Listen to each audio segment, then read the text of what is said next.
C'est pour biophysique, pour les aides de biologie, bien sûr. On a les états de la matière. Bien sûr, les états de la matière, il y en a trois. Il y en a gazeux, il y en a liquide, il y en a solide.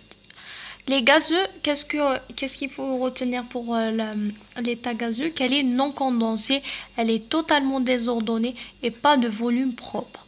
Pour le liquide, vérifiez le volume est défini, pas de forme bien sûr, il est compact et aussi désordonné. Pour solide, elle est compacte, elle possède une forme, plus un volume précis, plus interaction bien sûr. Ça, c'est ce que tu dois retenir vous allez retenir pour les états de la matière. On a aussi les gaz. Les gaz, on a deux types. On a les gaz parfaits, on a les gaz réels. Pour les gaz parfaits, on a les molécules, bien sûr, sous interaction, pas de volume propre. Ils n'ont pas un volume propre.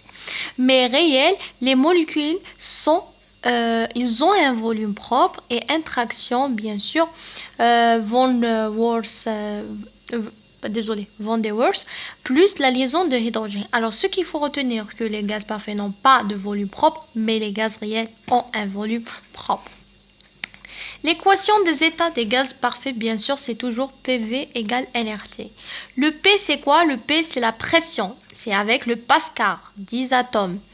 Le V, c'est le volume, mètre cube, 22,4 litres mol par litre. Ça, c'est les conditions de la température normale. On a aussi le N en quantité de la matière, personne ne connaît pas ça.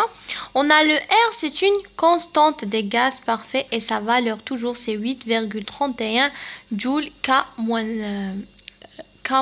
mol -1 bien sûr. On a aussi l'équation des gaz parfaits, c'est le U égale Q fois D. Il faut savoir que le U, c'est le moment dipolaire. Le Q, c'est la charge électrique, c'est Z fois E électron. On a le D, c'est la distance. On a aussi le D, c'est la distance. Donc ça, c'est une autre équation, bien sûr. Aussi, ce que vous devez savoir, c'est quoi la différence entre un gaz parfait et un gaz réel. La différence entre un gaz parfait et un gaz réel, c'est tout simplement c'est le volume propre et l'attraction. Bien sûr, ici, il n'y a pas de volume. Mais ici, il y a de volume, bien sûr. Vous êtes d'accord?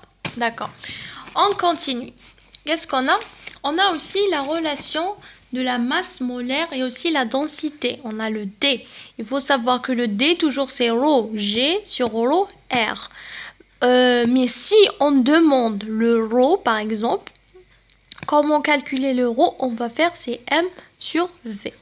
Aussi, on peut de cette équation de sortir une autre loi pour chercher le petit m. C'est trop demandé ça, c'est ρ fois V. Je crois que c'est la molalité. On utilise cette loi-là, c'est ρ fois V. On a la deuxième loi, c'est petit n.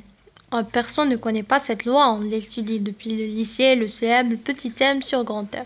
Et si on te demande le petit m, bien sûr, c'est n fois grand M. Pour le Vm, c'est toujours V sur petit n. On a aussi 1 sur Vn égale 1 sur V. Voilà. On a aussi le D, c'est M sur 29. C'est M quoi sur 29. Ça, il n'y a rien à comprendre. C'est des lois à appliquer. Bien sûr, les valeurs seront données. Il faut juste apprendre les lois et appliquer dans l'exercice.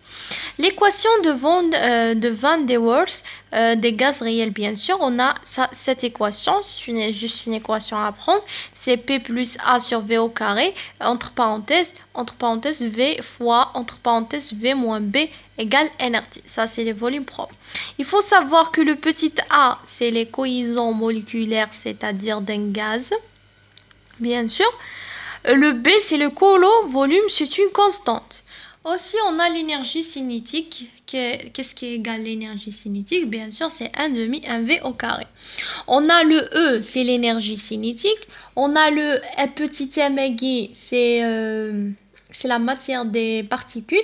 Et on a le V au carré, c'est la vitesse. Aussi, on peut avoir l'énergie cinétique comme une autre loi. Ça va être le E bar égale 1/2 au carré aussi. On a aussi notre loi, le E bar égale 3 sur 2 kT. En sachant que le T, c'est une température, on doit la faire avec le Kelvin. Et le K, bien sûr, c'est une constante de Boltzmann. On a aussi le KRG, c'est R sur NRG.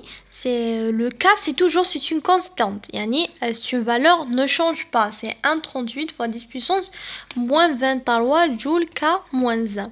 Le R, bien sûr, c'est une constante des gaz parfaits. Sa valeur, toujours, c'est 8,31. Faites attention de confondre le R et le K. Il faut apprendre ces valeurs. Je crois que c'est donné aux exercices. Mais des fois, il faut les apprendre. Il faut savoir que le R, c'est une constante des gaz parfaits, c'est 8,31. Et il faut savoir que le K, c'est une constante de Boltzmann, c'est 1,38 fois 10 puissance moins 23. On a aussi une autre loi, c'est la racine de V au carré, bien sûr. C'est la loi KT sur M, N demi, bien sûr. On a aussi une autre loi pour le P, on a 2. On peut le calculer, tu vas me dire quand est-ce que je vais appliquer ça et quand est-ce que je vais appliquer ça. On dépend de l'exercice et leurs informations qu'ils ont données. S'ils ont donné le NA et le K et le N, vous utilisez celle-ci. Et si dans l'exercice, vous trouvez le N demi, MV au carré, le NA, vous utilisez cette équation. Donc, il faut savoir que le P, c'est 2N fois NA sur 3V N demi, MV au carré. Et aussi, le P égale N fois K, NA, T sur V. C'est des bien sûr lois. Il faut savoir que la molécule de l'eau, elle est toujours amphotère et que le pH, l'eau de purée de 7, bien sûr le pH sinus, et le H3 plus toujours égal à OH moins égale 10 puissance moins 7 mol à 25 degrés.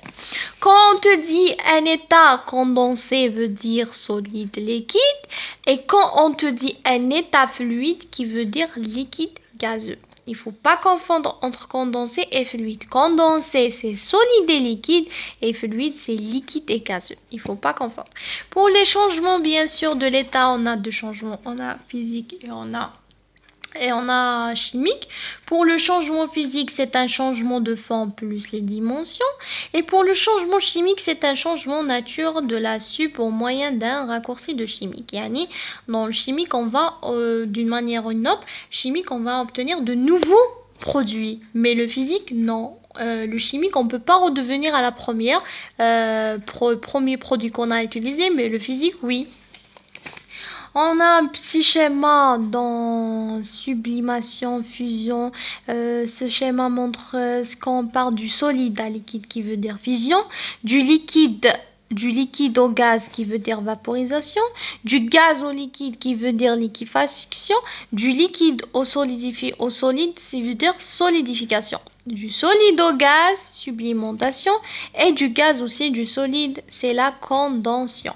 Petite remarque, on peut reconnaître bien sûr un changement chimique par rapport à physique, comme on peut le reconnaître, et on a des signes.